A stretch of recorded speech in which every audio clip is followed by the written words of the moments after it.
System solve করতে গেলে যে শ্রোডিঙ্গার ইকুয়েশন সলভ করি আমরা, ডিএফটি জিনিসটাকে সহজ বানায় দেয়, সহজ বানায় করে ফেলে যে জাস্ট ইলেকট্রনের ডেনসিটি সলভ করার দিকে আমাদেরকে মানে পুশ করে। আমি যদি ইলেকট্রনের ডেনসিটি জানি, তার সমস্ত প্রপার্টি বের করতে পারবো, অ্যাটলিস্ট গ্রাউন্ড স্টেট।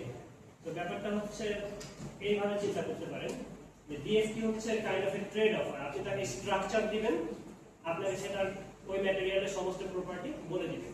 সো আদৌ ম্যাটেরিয়ালটা বাস্তবে পসিবল কিনা, পসিবল হইলে কতটুকু পসিবল, লাইভলিহুড কতটুকু, ফার্মেশন এনার্জি কতটুকু, এইসব সে বলবে না। সেটা আপনি ম্যাটেরিয়াল দিবেন, সেটার প্রপার্টি, তার এনার্জি কতটুকু, কি ধরনের কি, সবকিছু বলে দিবেন। সো এই ডিএফটির সমস্যাটা হচ্ছে এটা ground state theory, excited state না। এন্ড সেকেন্ড প্রবলেম হইতেছে এটা খুব একটা ভালো রেজাল্ট দেয় না, অলমোস্ট সব কিছুতেই খুব বাজে রেজাল্ট দেয়, মানে অ্যাপ্লিকেশনের ক্ষেত্রে দু একটা জিনিস বাজে আছে।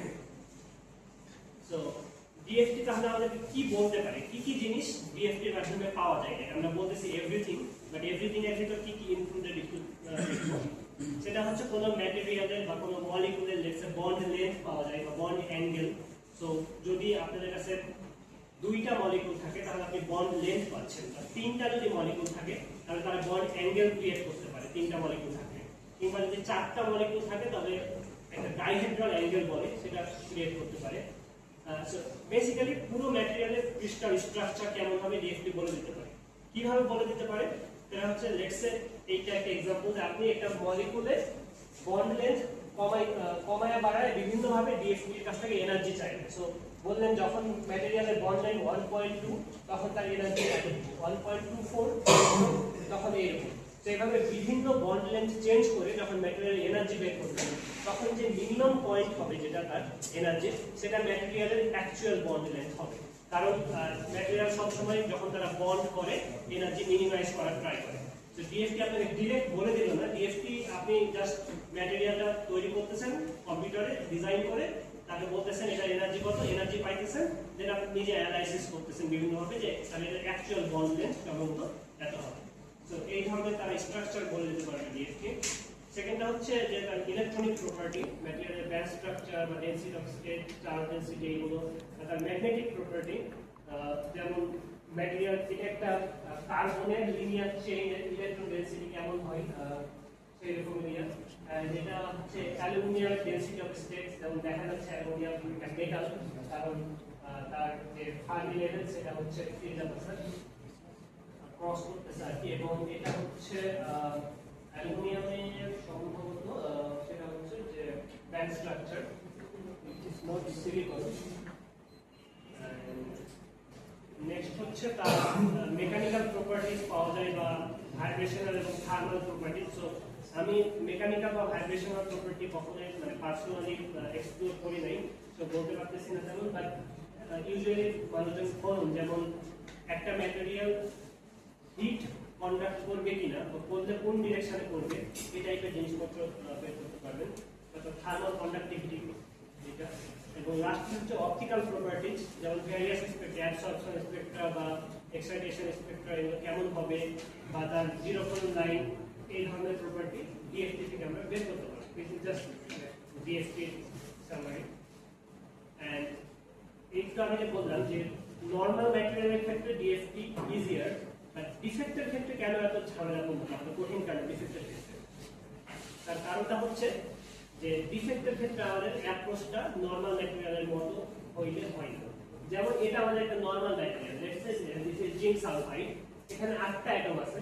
সো 8 অ্যাটমসে জাস্ট আপনি যদি জিঙ্ক সালফাইড বের করতে চান, জাস্ট ডিএফটি স্টাডি করেন, ইট উইল টেক মানে দুইটা কম্পিউটার একটা সিপিইউতে হয়তো বা 8-10 মিনিট সময় নেবে, কাজ শেষ হয়ে যাবে এন্ড আপনি অ্যানসার পেয়ে যাবেন তার টোটাল।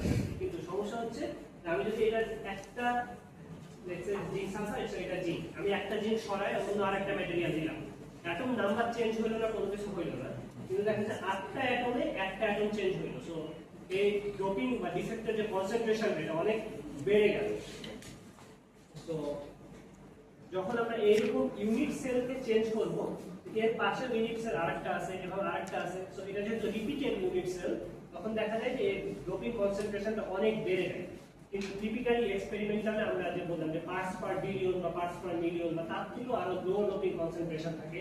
সো আমরা চাইলে যদি 512টা অ্যাটম নিই আর তার মাঝে একটা অ্যাটম চেঞ্জ করি, স্টিল আমরা 0.4% পর্যন্ত রিচ করতে পারতেছি।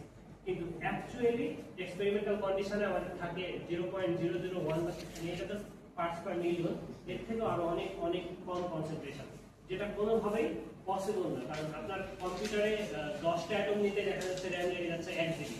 তো আপনি কোনোভাবেই চাইলে 1 বিলিয়ন বা 10 বিলিয়ন অ্যাটম সিমুলেট করতে পারবেন না। তো সেক্ষেত্রে তার উপায় কি?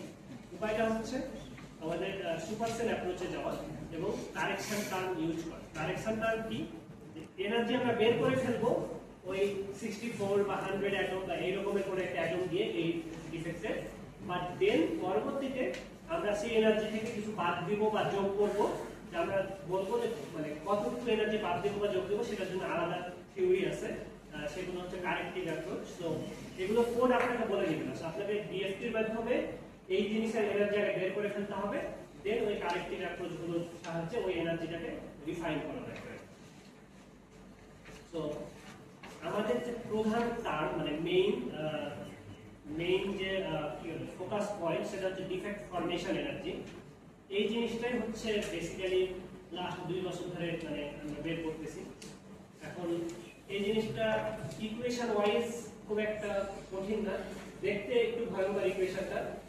সেটা হচ্ছে যে ডিফেক্ট ফর্মেশন এনার্জি জিনিসটা কি? এটা হচ্ছে জিনিসটা ইট টেলস আস যে একটা ডিফেক্ট ফর্ম করবে নাকি করবে না, করলে তার লাইকলিহুড কতটুকু। সেটা আপনি বুঝতে পারবেন কিভাবে? এই এনার্জিটা হচ্ছে যে আমি যখন একটা ডিফেক্ট ইন্ট্রোডিউস করতেছি দেন ডিএফটি সাহায্যে যে এনার্জিটা পাইলাম সেখান থেকে বাদ দিলাম ডিফেক্ট ছাড়া যে জাস্ট পিওর ম্যাটেরিয়ালটা সেটার এনার্জি, তার সাথে কেমিক্যাল পোটেনশিয়াল এগেইন জাস্ট ইলেকট্রনের এনার্জি, এটা আলাদা নাম। এবং এই ধরনের টার্ম অ্যাড করার পর কারেকশন টার্ম, এই কারেকশন টার্মটা কোথা থেকে আসতেছে সেটা মানে আমরা আজকে আলোচনা করবো না, বাট খুব সহজ মানে সিম্পল জাস্ট সিঙ্গেল এক্সপ্রেশন আছে কারেকশন টার্ম পাওয়ার জন্য। প্রতিটা ম্যাটেরিয়ালে সেই ম্যাটেরিয়ালের চার্জের উপর ডিপেন্ড করে এবং লেন্থের উপর ডিপেন্ড করে। তো এই ধরনের টার্ম ইয়ে করার পর আপনি যে ধরনের গ্রাফ পাবেন সেটা হচ্ছে এই ধরনের গ্রাফ পাবেন প্রতিটা ম্যাটেরিয়াল। এখন আপনারা যদি ইয়াটা বলে রাখেন y = mx + c যে সরলরেখার সমীকরণ, তো এখানে m হচ্ছে তার স্লোপ। তো এই ইকুয়েশনটা যদি দেখেন এখানে যদি আমরা y ধরি আর q যদি হয় m, এটা x, তাহলে বাকিগুলো সবগুলো হচ্ছে কনস্ট্যান্ট টার্ম যেগুলো হচ্ছে c। তো এটা যদি x হয় অর্থাৎ এর বিপরীতে যদি আমি এই পুরো টার্মটা মানে এটাকে x অ্যাক্সিসে রাখি এবং এটা যদি y অ্যাক্সিসে রাখি তাহলে কি হচ্ছে তার স্লোপ। তো এই জন্য +1 চার্জের ক্ষেত্রে +1 স্লোপ এরকম লাইন পাবো। বা আমি যদি কোনো নিউট্রাল চার্জের ডিফেক্ট ফর্মেশন এনার্জি বের করি তবে জাস্ট 0 পাবো, বা মাইনাস করলে এই ধরনের আছে নেগেটিভ স্লোপ। তো স্লোপটা চেঞ্জ হবে তার চার্জের উপর ডিপেন্ড করে। এবং এটা কি বলে আমাদেরকে? এটা বলতেছে যে কোন একটা ডিফেক্ট পাওয়ার সম্ভাবনা কতটুকু। কিভাবে বলতেছে? এই ফর্মুলার সাহায্যে, যে এইখানে যেমন +1 যে ডিফেক্টটা আছে সেটা পাওয়ার সম্ভাবনা সবথেকে বেশি, কারণ তার ফর্মেশন এনার্জি সবথেকে কম। কিন্তু তারপরে কি +2 ডিফেক্ট বা 0 ডিফেক্ট কি এই পয়েন্টে থাকবে না? আছে, বাট তার পপুলেশন অনেক অনেক কম। সো এটা হচ্ছে মেজর পপুলেশন। বাট যখন তার ফার্মি লেভেল চেঞ্জ হয়ে এটা ক্রস করবে তখন +1 থাকবে না, তখন 0 থাকবে। তো ফার্মি লেভেলটাকে কন্ট্রোল করতে হয় এবং এটা এক্সপেরিমেন্টাল টেকনিক আছে, অনেকে বলে বায়াস ভোল্টেজ বা গেট ভোল্টেজ অ্যাপ্লাই করে ফার্মি লেভেল কন্ট্রোল করা যায়। তো এর মাধ্যমে আমরা চাইলে একটা ম্যাটেরিয়ালের চার্জ স্টেট সুইচ করতে পারতেছি 0 থেকে 1 এ বা 1 থেকে 0। আমরা বুঝতে পারতেছি যে কোন ধরনের ইয়েটা ডমিনেন্ট থাকবে। এন্ড এখানে যে এক্সপেরিমেন্টাল ফ্যাক্টরস গুলো আছে এটা বললাম যে ফার্মি লেভেলটা চেঞ্জ করতেছি গেট ভোল্টেজ বা বায়াস ভোল্টেজ অ্যাপ্লাই করে, আর কেমিক্যাল পোটেনশিয়ালও চেঞ্জ করা যায়। ইটস বেসিক্যালি যে আপনি যে এনভায়রনমেন্টে এক্সপেরিমেন্ট করতেছেন তার উপর ভিত্তি করে আমাদের রেজাল্টগুলো চেঞ্জ হতে পারে। সো ওইটা অ্যাকাউন্টে রাখে এই কেমিক্যাল পোটেনশিয়ালটা। এন্ড নাও প্রথমে খেয়াল আছে কিনা আপনাদের যে যখন একটা ওয়ার্ক ফ্লো দেখাইছিলাম তখন বললাম যে আমরা মাঝে মাঝে ম্যাটেরিয়ালকে রিল্যাক্স করি অথবা করি না। সো এই জিনিসটা হচ্ছে একটা there are two different school of thought. Okay সময় আছে? ওকে কয়টা সেশন? হ্যাঁ আছে, 3টা চলে যাবে। শেষ